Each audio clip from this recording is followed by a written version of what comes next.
News Talk 760 WJR presents New Voices and Visions. Now, here's Jamie McCarthy.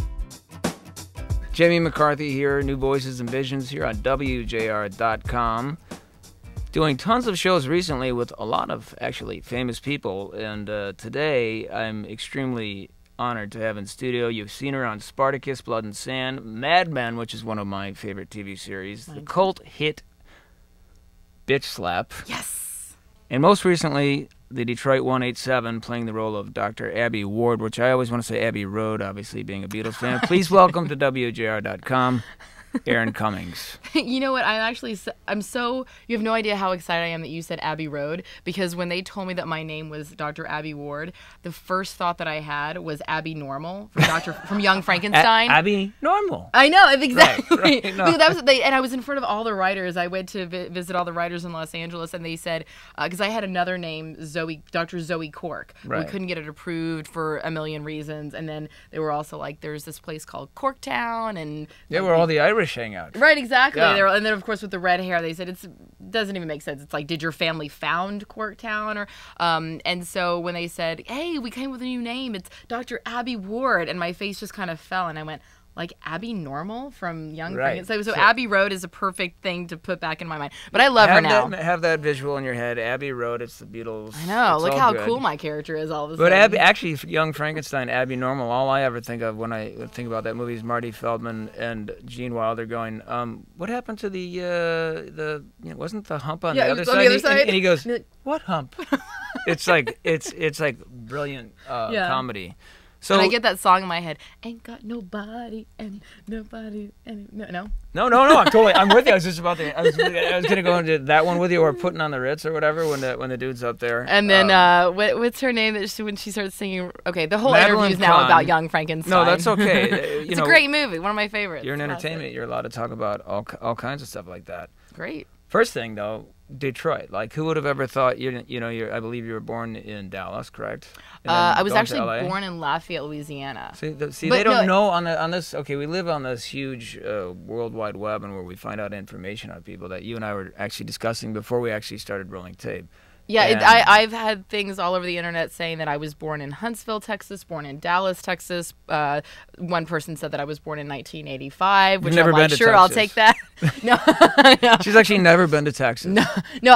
My dad was in the Air Force, so I was born in Lafayette, Louisiana, moved to Omaha, Nebraska, then Seoul, Korea, back to Bossier City, Louisiana, and then my dad retired in Huntsville, Texas, and then I went to college in just north of Dallas, which is where Dallas comes in. I gotcha. And that's actually where my career kind of started, because I was doing community theater in Dallas, and then I ended up journalism too, as well, right? Yeah, got my degree in journalism, which is, I think, fantastic. In fact, I think that I did well by getting a journalism degree instead of a theater degree, because I was still able to do lots of theater. I always was studying theater and taking acting classes. I studied Shakespeare in London at the London Academy of Music and Dramatic Art, and came back and did a lot of... That's like real acting. That's not like Hollywood. Like, not to say Bitch Slap's not like, Hey man, Bitch Slap. That's a cult. No, I know. It's a cult. It's a cult. And also, if you look at the words, you have to go, how am I going to make this convincing and actually funny, and to where people will get it and it'll be great, and as it's meant to be, as it was written to be.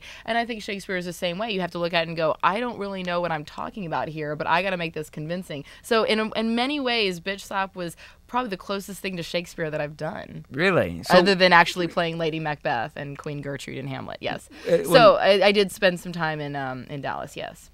When you were a journalist and thinking about becoming one, more writing or more reporting live on camera stuff? It was advertising, actually. So, because really? at the University of North Texas, which is where I went to school, advertising was not a specific major. It fell under journalism, which is great, because instead of sitting around for hours at a time talking ad nauseum about the theories of, what Doyle, Dane, and Bernbach decided to do with the Volkswagen Beetle, etc., blah, blah, blah, You don't know how actually, close the homeless hits for me. That was Bill Bernbach that did that. It could be Silverstein and Partners person. Yeah. Oh, that's okay. Funny. Yeah, okay. I know all about the ad biz.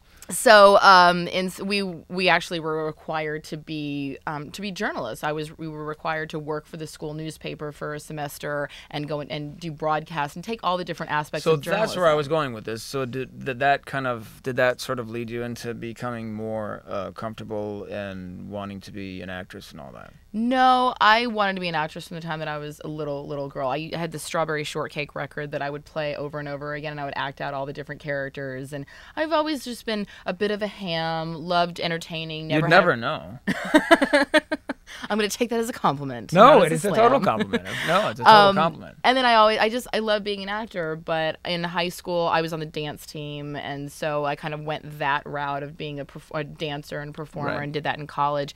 And it also just never seemed like something that was realistic. I mean, if you're not related to someone or you don't know someone in the industry, which I certainly didn't have either of those things going on, then how would you even do that? I didn't even know how people go about trying to be an actor. Getting into it, right. And I was laughing with a friend of mine on the phone the other day because I remember when I was in college getting my degree in advertising, planning on moving to New York and working as an account executive. I would imagine myself. Wait a minute. Why an account executive and not like a creative? I loved the performance. I loved getting in front of the clients. I loved the pitch. Sales, ladies and gentlemen. Yeah, I loved talking to the creatives because I would always, when I was interning, I actually interned with DDB. At that time, it was DDB Needham. So when they had the Volkswagen account? No, they had Budweiser at the time. Which is a great account to have. That's a fun account to work on. Oh, yeah, it's huge. It's fantastic. And I was actually working on Energy Star. That was an intern.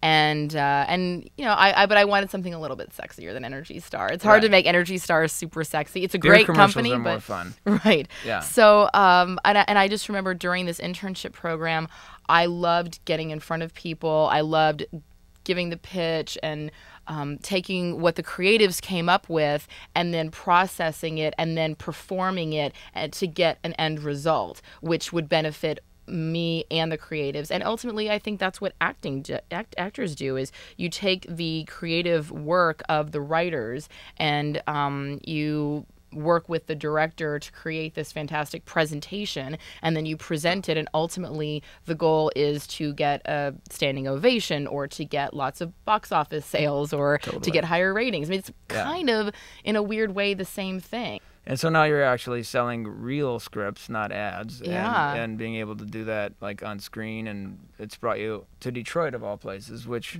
I don't know, for someone that moved all over with a father that moved out of the country, then back, and then to LA and then Detroit. Did you ever expect you'd end up in Detroit of all places making film? You know what, I kind of have not. I don't really have any expectations about where I'm going to be. I mean, you have to remember also, I was in New Zealand last year shooting Spartacus for, which is gorgeous, such a gorgeous place. It's so beautiful, and that was a situation where who would have ever known that I was going to end up there? I mean, who would have ever known that I was going to end up in Hawaii for 6 weeks shooting over there? Or your life is good. Do you need anybody to carry your bags? Because I like where you're going. Really? Yeah. And how about next New time Zealand, I go anywhere, Hawaii, you can come with me? Yeah, I'm in. All right. I'm just saying, like, New Zealand is gorgeous, Hawaii is gorgeous. It's beautiful. It's good to be Erin Cummings right now. You know what? Right now it is good to be Erin Cummings. I don't really have that much to complain about. But I think also, I think that's just true with anyone in your life. I mean, everybody gets knocks. I mean, I have things that I deal with on a daily basis that really suck sometimes, and I just go, well, how am I gonna? What is my attitude gonna say about how I deal with this right now? Give me an example of things on a daily basis that might not be so great for you.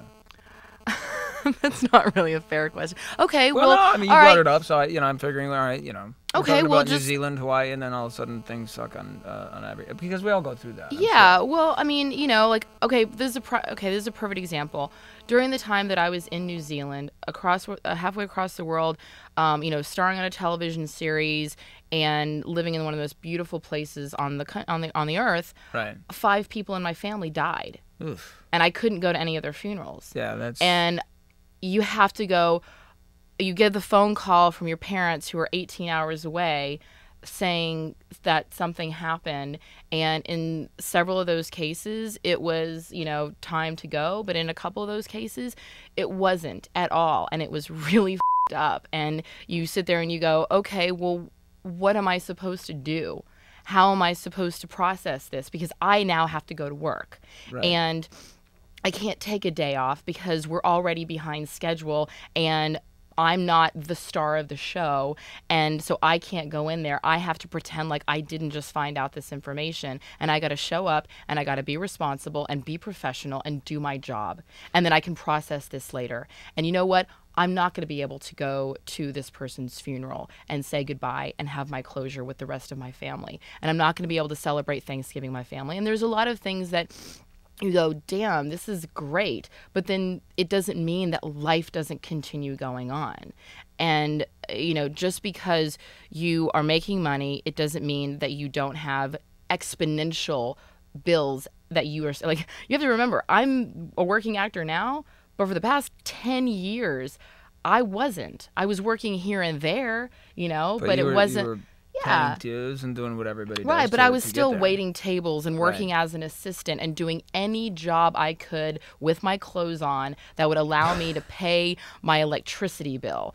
And you know what? On top of that, it was 10 years of taking acting classes and getting headshots and, going to London and studying Shakespeare was not free. I paid for that. And did I pay for it because I was rich? No, I put it on MasterCard. And guess what I'm paying for right now? That trip to London all those years ago. But I would say it paid off. No, it totally paid off. But that's what I'm saying is that, these are wonderful years right now, but I always am quick to remember that the lean years were not so far away, and that doesn't mean the lean years aren't right around the corner. When we go on hiatus for Detroit 187, I believe in my heart that the show will come back for a second season, but until that happens, there will be several months where I will be unemployed. So, and that's the thing. I think that it's important to always keep that in perspective, and it's keeps also you grounded. I mean, sure. Obviously you're quite grounded to talk about. I didn't mean to bring up bring that out of you of the being so far away. New Zealand's pretty far away. It is, and at the time I wasn't making a lot of money. So I couldn't afford to fly back. That tells me what a strong person you are to be able to, your job is to act when you're there and put on a whatever. In this case, you were doing Spartacus, so to put yourself in that role and to kind of hide behind clearly what would normally be intensely sad feelings, and to pull that off and to grieve later, that's some real stuff that it takes like a pretty strong individual to be able to get through. Well, I think just like with anyone else, and I look at what people who go through really hard things just in their job. Like, my job is not going to put me in the line of danger, whereas I look at the people in our armed services and firefighters, police officers, hell, even teachers these days in some areas of the country. You got to wear a bulletproof vest to work. Like my uncle was a teacher in Houston, and got there was some pretty hairy situations that happened because of the neighborhood that he was working in. And so by no means do I think, oh wow, I'm this really great strong person, but I think it's important to shine a little bit of light on the fact that no matter how great someone's life seems, and it seems like, wow, it must be so cushy to have that lifestyle, life continues.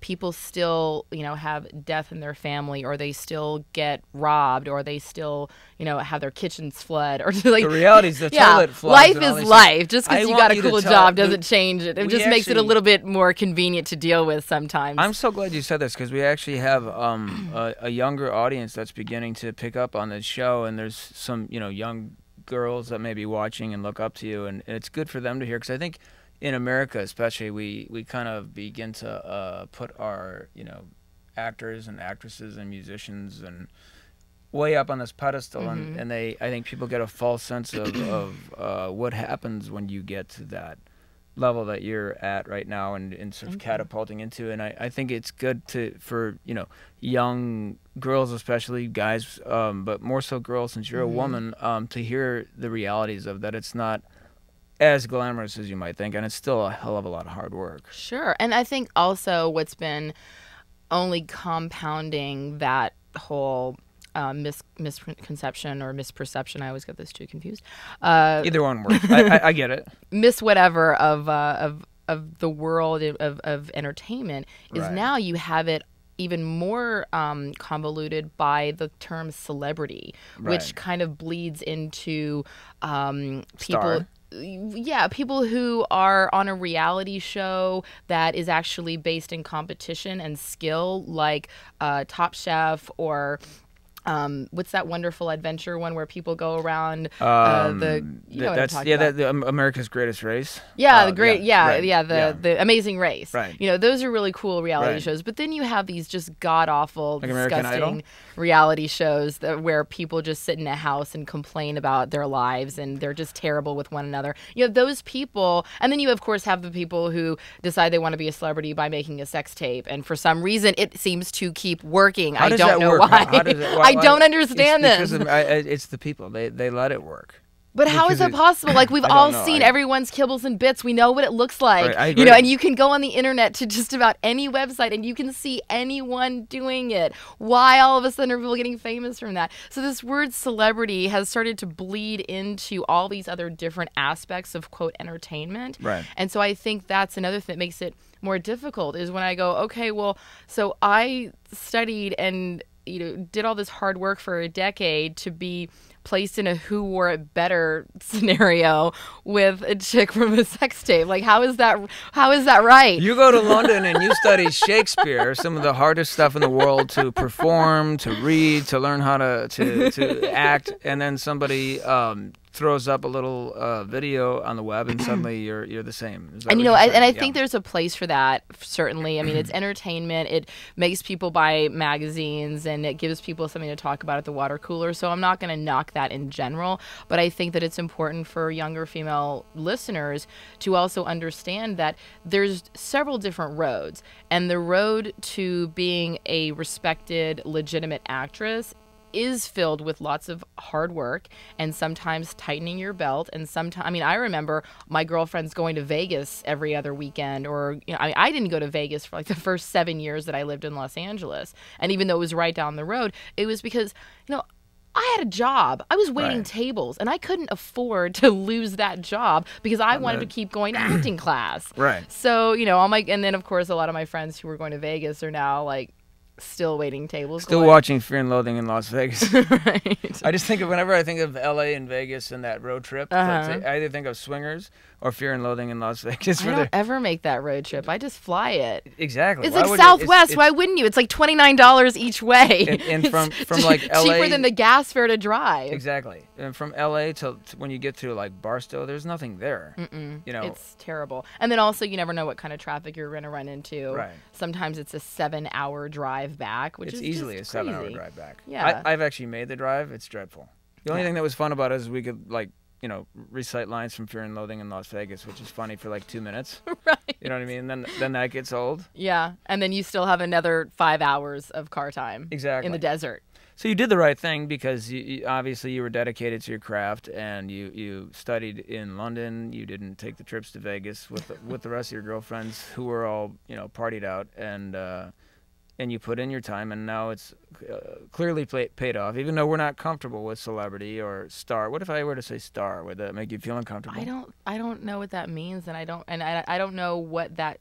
I guess I just it's so relative. Right. It's like, well, I guess maybe I'm a star as compared to where I was 5 years ago, but as compared to where I'm hopefully going to be in 5 years, not so much. So I just think working actress. I'm really happy with working actress. Working is good. Getting your SAG card's even good. If somebody's out there, getting your SAG card's a big deal. It's a huge deal. I mean, and that's the thing is, it's always different steps up the rung. Because when you first move to LA, you're like, I can't get an agent because I'm not SAG. Right. If I get my SAG card, everything will be fine. Everything will be great. And you get your SAG card and you're like, okay, now I need an agent. If I get an agent, everything will be fine. Let me be the first to attest that when you have your SAG card, it doesn't really mean everything's going to be great. Because I have my SAG card, and I'm not on Detroit 187 yet, so I don't know. But back to Detroit. I have my SAG card for. I had my SAG card before I even moved to Los Angeles, and it still took me 10 years to get a job in television. You've got a cool voice. Did you do voice work, or do you do voice work for anybody? I would love to do voice work. Can I get you some voice work for a big car concert? Please, please. I would love to. I want to be like, I want to do that. One of those ads What would you support? The 2011 Corvette is like a smooth ride, and here it is, ladies and gentlemen, the audition. I just happen to know some of the folks down at Chevy.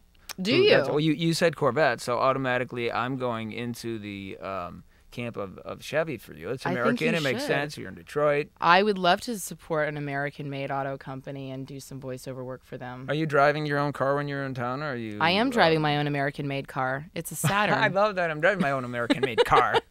I love the way you said I that learned real quick in Detroit. You better be driving American, or you will get skewered. So you're in town here while you're filming. Do you actually have a place here did you buy a place? Do you stay at a place? And I have a place that I'm renting until, because that's the thing. We moved out here. They, ABC said we'd like you to relocate, and I did. I mean, obviously for the first season of a television show, as I'm sure you know, it's literally every week you are running to the internet to look at what the ratings were the night before, because as was the case with like My Generation and Lone Star, they got canceled after I think 2 or 3 episodes. Right. So it would be insanity for me to buy a place here, not knowing how long I'm going to be here. Right.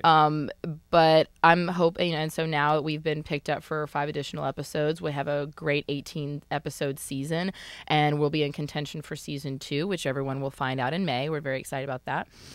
And, we'll see what happens with season 2. In a perfect world, I would love to be in Detroit for many years. I love that. Yeah, I've had a great time here. What were your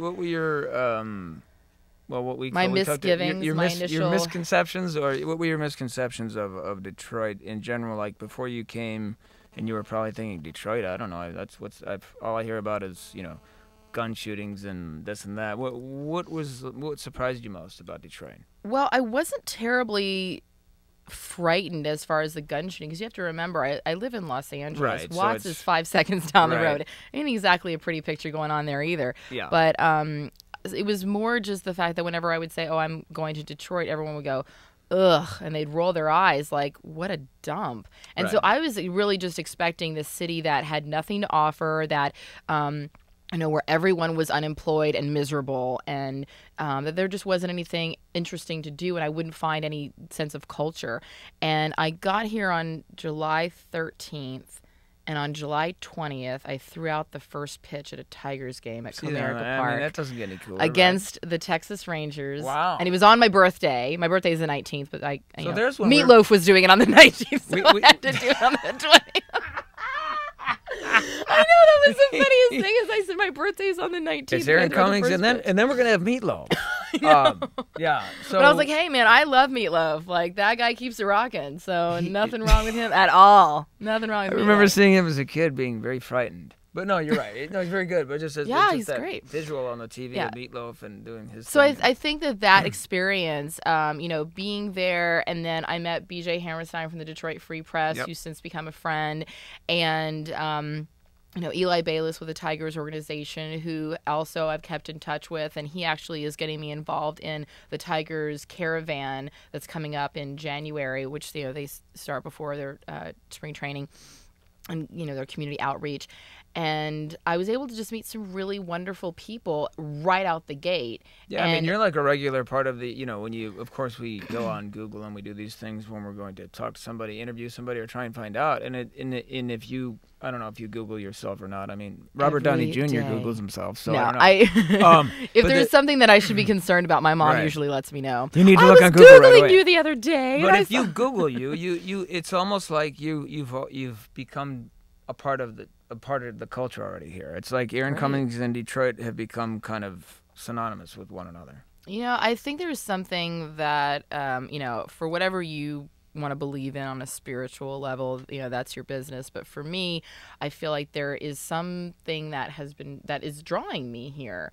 And it could be very easy. I mean, I don't actually work that often on Detroit 187. If you watch the show, you see that A, I'm not in every episode, and B, I usually come in, point out a bullet wound, and then I'm out. So but you I say some really cool snarky, glasses, sarcastic, kind of sexy little like one-liner quip about something, and then and then I leave. And I love my character. I think she's great. But as far as I'm not working the same kind of hours that like Michael Imperioli and James McDaniel and Aisha Hines are, where they're in there sometimes 5 days a week, 14 hours a day. Like, they're in the trenches. And the whole cast is really, is doing that show. They're amazing, and they work such incredible hours. So it would be very easy for me to go back and forth and fly in, do my work, and then fly back to LA and live my life. But there's something that's been drawing me here. You're hanging in the D. Like, so you when you're not filming, you are, from what I hear, you're eating. Or you eat? When I'm not filming, I'm eating. Give me the favorite Erin Cummings hangout so far in Detroit that you've found where you like to eat. We'll start there. Okay, so I love Slows. I could eat the barbecue, the brisket, like morning, noon, and night. So you like Corktown? We know that. Yeah, I love Corktown. Are you Irish, by the way? I am Irish, yeah. Oh, I knew that there you go. McCarthy, I get it now. It all makes sense to me. Yes, when we're off air, I'll tell you what my original last name was. Really? Yes, that's a whole other story. All right, that's fine, no. I have a special place in my heart for the Irish, being in McCarthy and all that. So perfect. I have a special place in my heart for the Irish as well. So there you go. We're going to be buddies. So I like Slows. Have you been to the Turkey Grill on Woodward? Yes. That place is sin.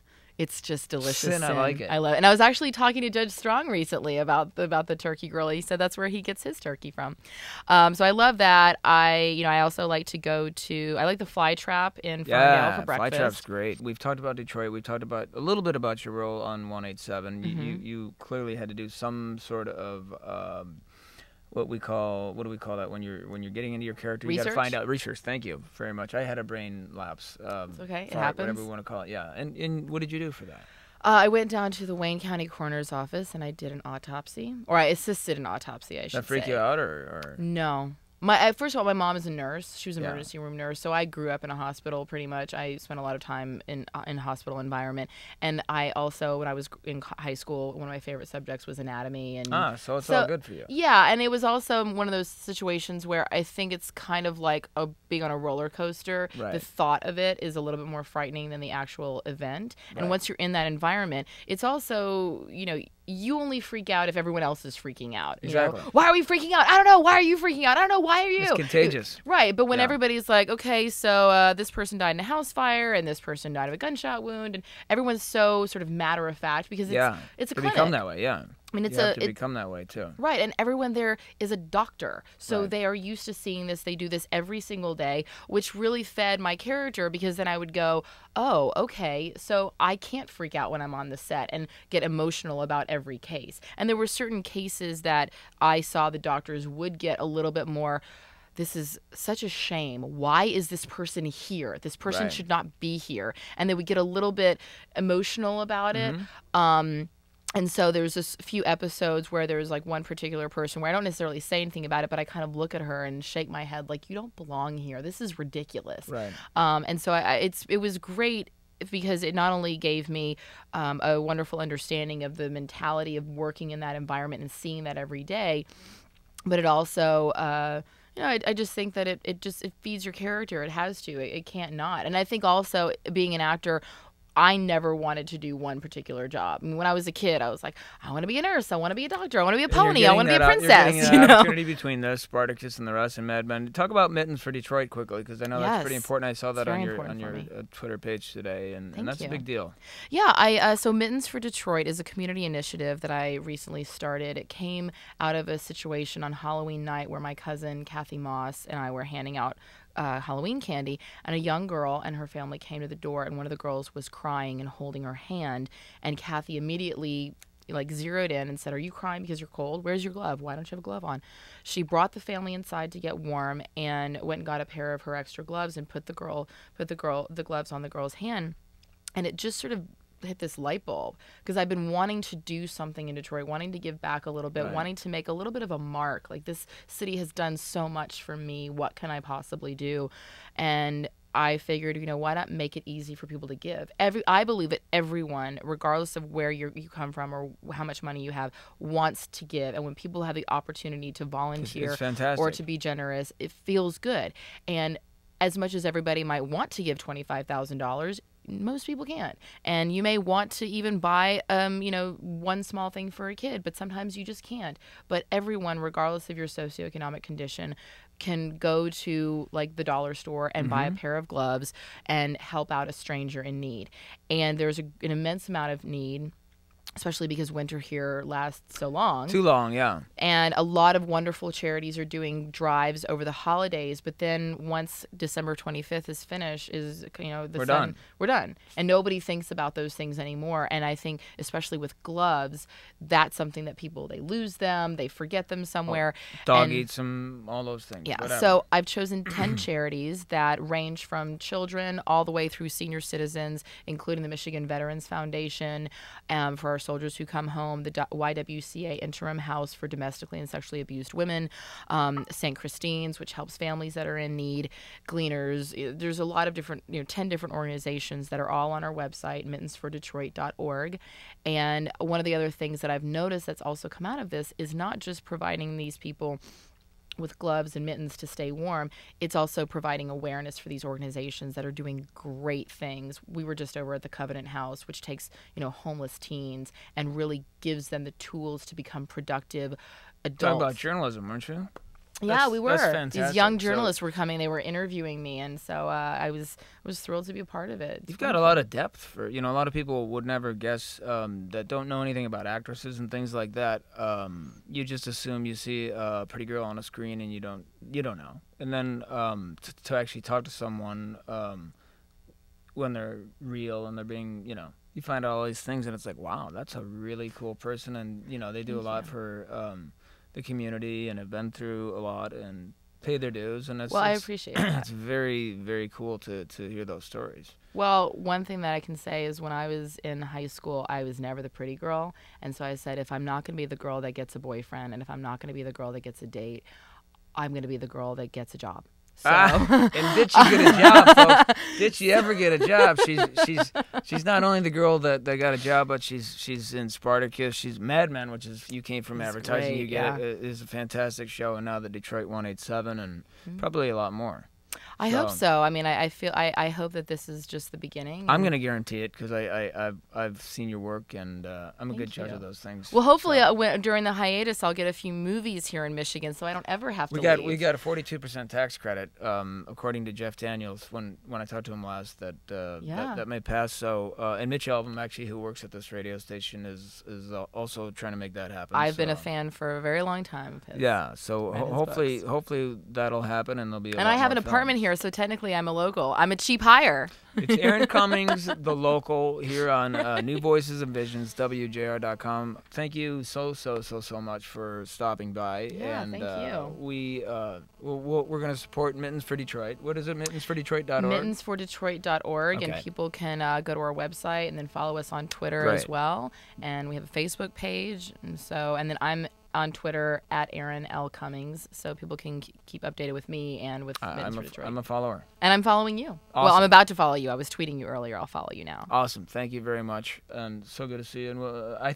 hope we can do it again. I hope so, too. Hopefully, we'll be back talking about Season 2 of Detroit 187. Sounds good to me. There you have it. Erin Cummings here on News Talk 760 WJR.com, New Voices and Visions. Till then, we'll see maybe Erin and I next time.